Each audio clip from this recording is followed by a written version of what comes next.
Hello friends, आप सभी का बहुत बहुत स्वागत है मेरे यूट्यूब चैनल जिंदगी विद अंशिका में। मैं उम्मीद करती हूँ कि आप सभी बहुत अच्छे होंगे। मैं हूँ आप सभी के साथ आपकी YouTube channel host RJ Anshika Chaturvedi. Friends, जैसा कि आप सभी जानते हैं कि मैं अपने यूट्यूब चैनल पर आप सभी के साथ शेयर करती हूँ कुछ डे स्पेशल वीडियो, कुछ थॉट्स आपके फेस्टिवल से जुड़ी हुई वीडियो और कुछ ऐसी ही जो ट्रेंडिंग टॉपिक्स होते हैं उनसे जुड़ी वीडियोस और कुछ प्रेरक प्रसंग और कुछ एनर्जेटिक वीडियो। तो फ्रेंड्स, आज मैं लेकर आई हूँ आप सभी के लिए एक ऐसा ही एनर्जेटिक वीडियो जिसमें हम बात करेंगे बाह्य और आंतरिक प्रकाश के बारे में। दीप प्रज्वलन आदि संस्कृतियों का अभिन्न अंग रहा है। धार्मिक अनुष्ठान किसी भी पंथ का हो, दीप प्रज्वलन के बिना आज भी संपन्न नहीं माना जाता। यानी कि आप देखते भी हैं कि जब भी हम कोई भी अनुष्ठान करते हैं या किसी भी अच्छे काम की शुरुआत करते हैं तो सबसे पहले दीप प्रज्वलन करते हैं। एग्जाम्पल के लिए अगर हम बात करें, अगर कहीं पर भी इनोवेशन हो रहा होता है किसी चीज का, यानी कि किसी भी चीज का उद्घाटन समारोह होता है, तो हम वहां पर दीप प्रज्वलित करते हैं। यानी कि सबसे पहले दीप प्रज्वलित करके हम उस स्थान को प्रकाशित करते हैं। दिवाली और गुरु नानक जयंती हमारे दो प्रमुख दीप पर्व हैं। जगमगाते आवासीय और कार्य परिसर जनमानस की हर्षोल्लास को अभिव्यक्ति देते हैं, उनमें आशा एवं उत्साह का संचार करते हैं। आवासीय, शैक्षिक, औद्योगिक भवन, यहाँ तक कि नाभिकीय संयंत्र का शिलान्यास या किसी भी कोटि की संगोष्ठी का उद्घाटन हम अनिवार्यता दिया जलाकर करते हैं। जैसा कि मैंने अभी पहले बोला था कि हम किसी भी चीज का शिलान्यास या उद्घाटन जब करते हैं तो निश्चित तौर पर हम पहले ये देख लेते हैं कि यह दिया प्रज्वलन हुआ या नहीं। हमें दीप प्रज्वलित तो करना ही है। प्रज्वलित दीप से परिवेश की नकारात्मकता निराकृत होती है, यानी कि वहां की नकारात्मकता जो होती है वो दूर चली जाती है। वातावरण शुद्ध होता है। दैविक शक्तियों का आगमन आसान हो जाता है। यानी कि जब नकारात्मक शक्तियां उस स्थान को छोड़ देंगी, वातावरण शुद्ध हो जाएगा, तो दैवीय शक्तियां आसानी से वहां पर प्रवेश कर पाएंगी। अधिसंख्य व्यक्ति कलश पर दीप प्रज्वलित कराते हैं।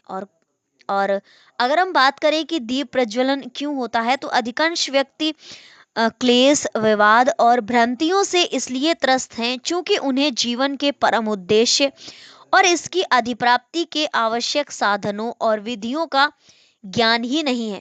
उद्देश्य की स्पष्टता से सुसंगत सोच और इसी अनुरूप संगत निर्मित करेंगे तो अभीष्ट की प्राप्ति अवश्य होगी। प्रकाश ज्ञान और देवत्व का प्रतीक है।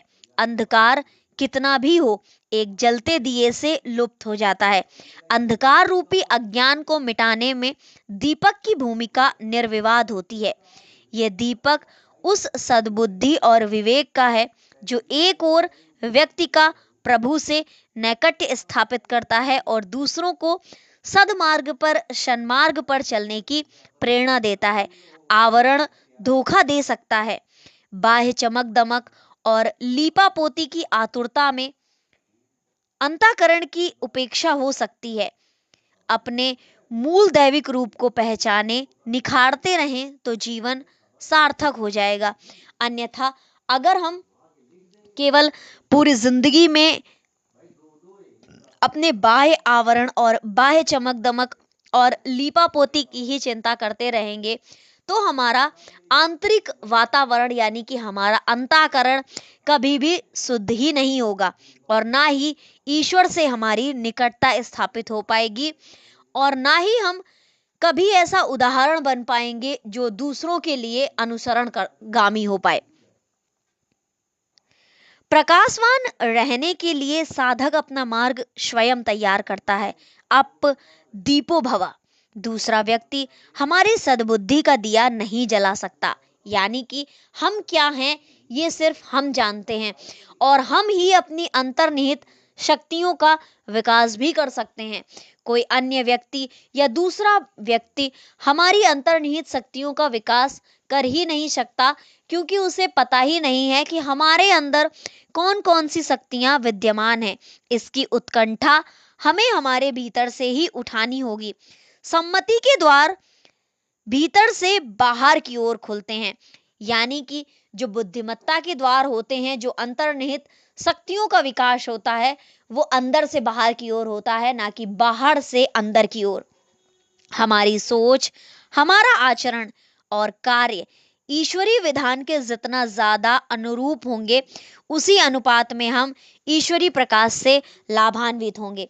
तो फ्रेंड्स, ये थी आज की खास वीडियो बाह्य और आंतरिक शक्तियों के प्रकाश की। और सबसे ज्यादा जरूरी है हमें अपनी जड़ चेतना को जागृत करने की, अपनी अंतर्निहित शक्तियों का विकास करने की, क्योंकि सम्मति के द्वार भीतर से बाहर की ओर खुलते हैं। हमारी सोच, हमारा आचरण और हमारे कार्य जितने भी अच्छे होंगे, जितने भी बुद्धिमत्ता भरे होंगे, उतना ही हम ईश्वरीय प्रकाश से लाभान्वित हो सकेंगे।